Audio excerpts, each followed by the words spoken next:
believe in Eastchester. I believe it stands for the American dream.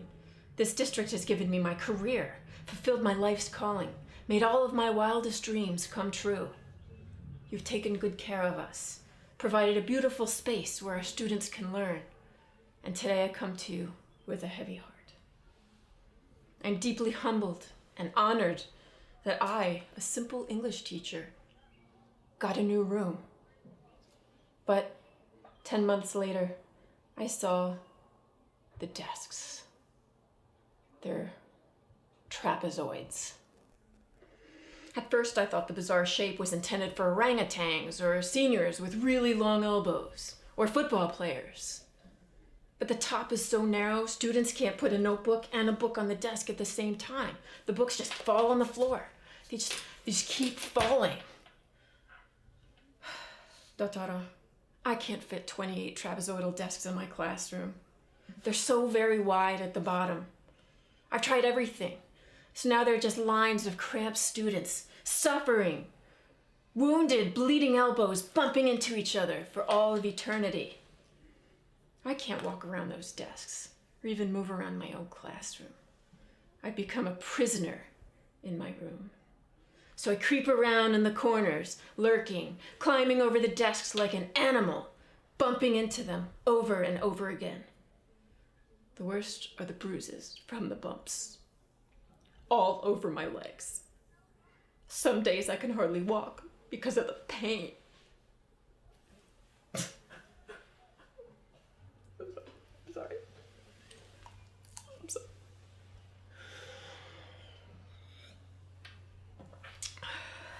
I offered to trade with other teachers. I tried to sneak square desks one by one, but Dr. Capuano caught me red-handed in the restricted study hall room. Like a filthy thief, I stole chairs from the cafeteria, but Dr. Wynne busted me and made me put them all back. I said to myself, I must go to Don Moran. Now I beg of you, please, please help me. Please do what I beg of you. Why did you go to the principal? Why did you not come to me first? What do you want of me? Tell me anything, but do what I beg you to do. What is that?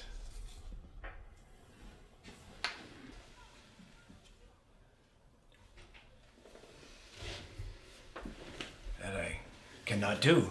I'll give you anything you ask. We've known each other many years.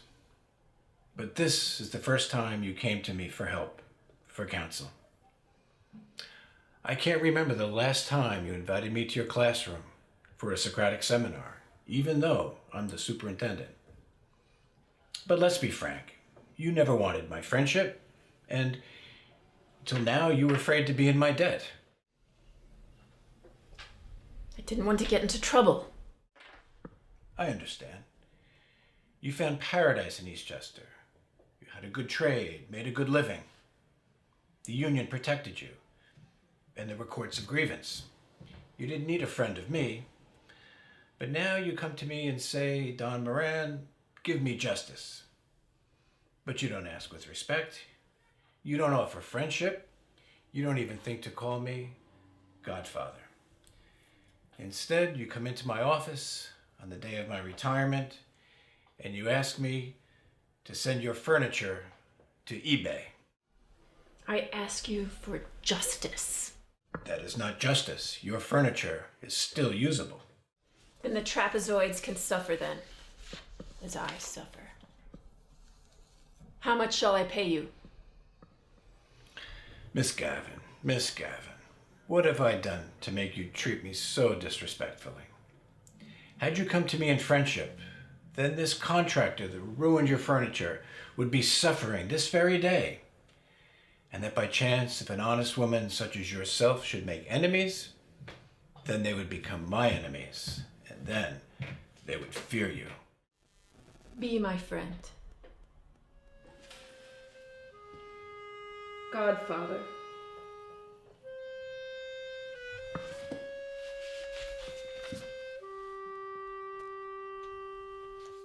Good. Someday, And may that day never come. I'll call upon you to do me a favor.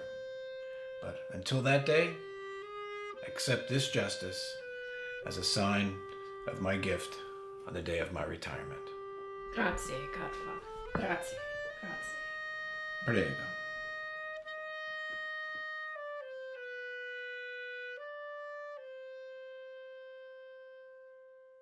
So some people have asked me if I could explain what it takes to be a successful superintendent. And my response to that is that whenever in doubt, always resort to the Godfather. Walking upstairs to the upper gym, downstairs to the lower gym. If we put an elevator in, escalator to get us right through there, it'd be perfect. Great men are not born, they grow great. You can do anything, but never go against the district. So what would I want from the superintendent? If he could wave a magic wand and or fix something or explain something, One thing I've been confused about for 22 years, it's Eastchester Union Free School District, yet I'm in a union. What the heck's that about? I don't get it. Is that like, fat-free ice cream and I'm still fat? It makes no sense to me. So maybe we can clear that up before you move on. Also the snack machine, right? I think we should have some vegetarian options in there. I feel I'm a vegetarian. I feel like I'm being discriminated against. It's not fair. I'm a vegetarian, but not strict. I do eat beef and pork and chicken, but not fish, because that's disgusting. No matter what you do to it, it tastes like fish. So, that's, I guess, the wish list. Chip, chop, chip. See what you can do. Thanks. I respect those that tell me the truth, no matter how hard it is. So what do you think? Never let anyone know what you were thinking. Okay. How come we didn't get trapezoid desks in the art room? How do you expect anyone pass art without a trapezoid desk? I have learned more in the streets than in any classroom.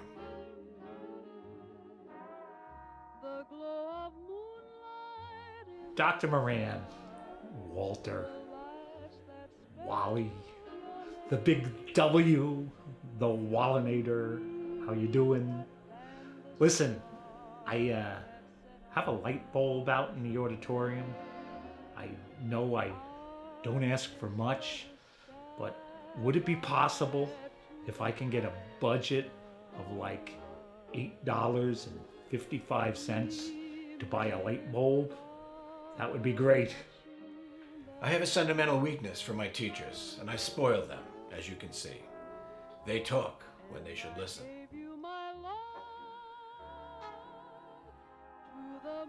A man who never spends time with his family can never be a real man. What, man? I'm just a kid! The bathrooms we have in the new wing, they don't lock.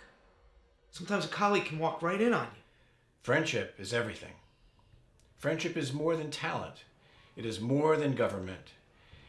It is almost the equal of family. Okay, and what are you going to do about it? Did you talk to the contractor? I made him an offer he couldn't refuse.